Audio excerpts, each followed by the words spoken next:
عائشہ میری سگی بیٹیوں سے بڑھ کر ہوگی۔ لیکن جیسے ہی ارشد کی فلائٹ نے فضا میں اڑان بھری، یاسمین کے چہرے پر پھیلی ہمدردی کی نقاب اتر گئی۔ گھر پہنچتے ہی اس نے پہلا بار عائشہ پر کیا۔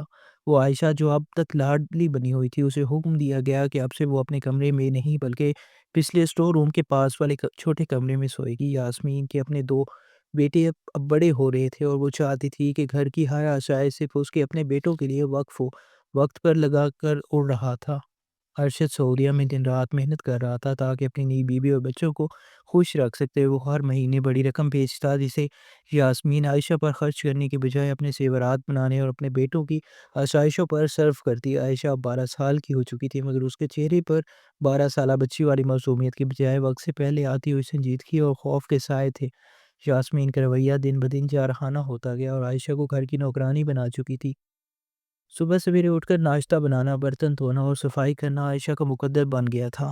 اگر کبھی تھکن کی وجہ سے عائشہ سے کوئی برتن ٹوٹ جاتا یا صفائی میں کمی رہ جاتی تو یاسمین وحشی بن جاتی۔ وہ عائشہ کے بال پکڑ کر اسے گھسیٹتی اور تپتی دھوپ میں صحن میں کھڑا کر دیتی۔ کبھی کبھی تو اسے کئی گھنٹے اندھیرے کمرے میں بند کر دیا جاتا جہاں وہ بھوک اور پیار سے نڈھال ہو کر اللہ میاں کو پکارتی رہتی۔ یاسمین کے بیٹے جو اب 10 سال کے ہو چکے تھے اپنی ماں کو دیکھ کر عائشہ کا مذاق اڑاتے اور اسے نوکرانی کہہ کر پکارتے۔ عائشہ کا دل خون کے آنسو روتا، مگر وہ خاموش رہتی کیونکہ اسے ڈر تھا کہ اگر اس نے باپ سے شکایت کی تو یاسمین اسے جیتے جی مار ڈالے گی۔ ایک دوپہر جب عائشہ کچن میں پیاز کاٹ رہی تھی، اس کی آنکھوں سے پانی بہہ رہا تھا۔ باہر کا دروازہ زور زور سے کھٹکھٹایا گیا۔ یاسمین نے دروازہ کھولا تو سامنے محلے کا ایک جاننے والا کھڑا تھا جس کے ہاتھ میں فون تھا اور چہرے پر ہوائیاں اڑ رہی تھی۔ اس نے لرزتی آواز میں بتایا کہ ارشد کا سعودیہ میں ایک ہولناک ٹریفک حادثہ ہو گیا اور وہ ہسپتال پہنچنے سے پہلے ہی دم توڑ گیا ہے۔ یاسمین کے ہاتھ سے پانی کا گلاس چھوٹ کر ٹوٹ گیا۔ اس کا پہلا خیال ارشد کے لیے نہیں بلکہ اس رقم کے لیے تھا جو ہر مہینے بینک میں آتی تھی۔ عائشہ جو کچن کے دروازے پر کھڑی یہ سب سن رہی تھی، اس کے پاؤں تلے سے زمین نکل گئی۔ اس کا سہارا، اس کی کل کائنات، اس کا باپ اس سے چھن گیا تھا۔ کچھ ہی دنوں بعد ارشد کی میت پاکستان لائی گئی۔ جب ایمبولینس کی آواز گلی میں گونجی تو پورا محلہ اکٹھا ہو گیا۔ عائشہ دیوانہ وار باپ کے تابوت کی طرف لگی۔ اس نے اپنے باپ کے بے جان چہرے کو تھام کر ایسی چیخ ماری کہ آسمان بھی لرز اٹھا ہوگا۔ بابا، آپ نے تو کہا تھا کہ آپ میرے لیے گڑیا لائیں گے، آپ تو خود خاموش ہو گئے۔ اب مجھے اس ظالم دنیا میں کون بچائے گا؟ یاسمین نے وہاں بھی اداکاری کی، مگر اس کی آنکھوں میں وہ تڑپ نہیں تھی جو ایک بیوہ کی ہونی چاہیے۔ اس نے عائشہ کو میت کے پاس سے ہٹانے کے لیے اسے زور سے دھکا دیا۔ پرے ہٹ منحوس، تیرے رونے سے میرے شوہر کی روح کو تکلیف ہو رہی ہے۔ ارشد کی موت کے بعد یاسمین کا خوف بالکل ختم ہو گیا۔ اب اسے روکنے والا کوئی نہ تھا۔ ایک ماہ بھی نہیں گزرا تھا کہ یاسمین نے جائیداد کے کاغذات پر قبضہ کرنے کی کوششیں شروع کر دی۔ اس کے ذہن میں صرف ایک ہی خبر سوار تھا کہ یہ عظیم الشان گھر اور ارشد کی چھوڑی ہوئی دولت صرف اس کے بیٹوں کی ہے۔ ایک طوفانی رات جب بارش تیز ہو رہی تھی، یاسمین نے عائشہ کا بازو پکڑا اور اسے گھسیٹتی ہوئی صدر دروازے تک لے آئی۔ نکل جاؤ میرے گھر سے، تمہارے باپ نے جو کچھ کمایا وہ میرے بیٹوں کا ہے، تمہارا یہاں کوئی حصہ نہیں۔ تم یہاں رہو گی تو میرے بیٹوں کی زندگی اجیرن کر دو گی۔ تم منحوس ہو، تم نے اپنی ماں کو کھایا پھر باپ کو کھایا، میں تمہیں اپنے بیٹوں کو نگلنے نہیں دوں گی۔ عائشہ روتی رہی، گڑگڑاتی رہی، امی خدا کے لیے مجھے اس رات باہر نہ نکالے، میں کہاں جاؤں گی؟ میں گھر کے کونے میں پڑی رہوں گی، میں کھانا بھی نہیں مانگوں گی، بس مجھے چھت دے دے۔ مگر یاسمین کا دل پتھر ہو چکا تھا۔ اس نے عائشہ کو گلی کے کیچڑ میں دھکا دیا اور دروازہ اندر سے بند کر کے زنجیر چڑھا دی۔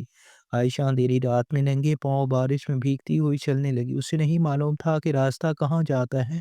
وہ شہر کی مصروف سڑکوں سے ہوتی ہوئی ایک دور دراز علاقے میں پہنچ گئی جہاں ایک پرانی مسجد کا مینار نظر آ رہا تھا۔ اس کی ہمت جواب دے گئی، سر چکرایا اور وہ مسجد کے سیڑھیوں کے پاس بے ہوش ہو کر گر پڑی۔ صبح صادق کے وقت جب مسجد کے امام صاحب، جو ایک نہایت بزرگ اور نورانی چہرے والے انسان تھے، فجر کی نماز کے لیے آئے تو انہوں نے ایک ننھی سی جان کو بے ہوش پایا۔ انہوں نے فوراً اپنی اہلیہ کو بلایا اور عائشہ کو اپنے گھر منتقل کیا۔ عائشہ کو تیز بخار تھا اور وہ بے ہوشی میں بھی بابا بابا پکار رہی تھی۔ اہلیہ نے جب عائشہ کے کپڑے بدلے تو دیکھا کہ اس کی مٹھی سختی سے بند ہے۔ انہوں نے بڑی مشکل سے اس کی انگلیاں کھولی تو اندر سے کاغذ کا ایک ٹکڑا نکلا۔ یہ ایک پرچی تھی جو آنسوں اور بارش کے پانی سے دھندلی ہو چکی تھی، مگر اس پر لکھے الفاظ امام صاحب کے دل کو چیر گئے۔ اس پر لکھا تھا، یا اللہ، آپ تو سب کچھ دیکھ رہے ہیں۔ میری سوتیلی ماں نے مجھے گھر سے نکال دیا، پہلے آپ نے میری ماں لے لی، پھر میرا پیارا باپ بھی لے لیا۔ میں نے تو کبھی کسی کا برا نہیں چاہا، پھر میرے ساتھ ایسا کیوں ہوا؟ اے اللہ، مجھے بھی میرے ماں باپ کے پاس بلا لیں۔ اس دنیا میں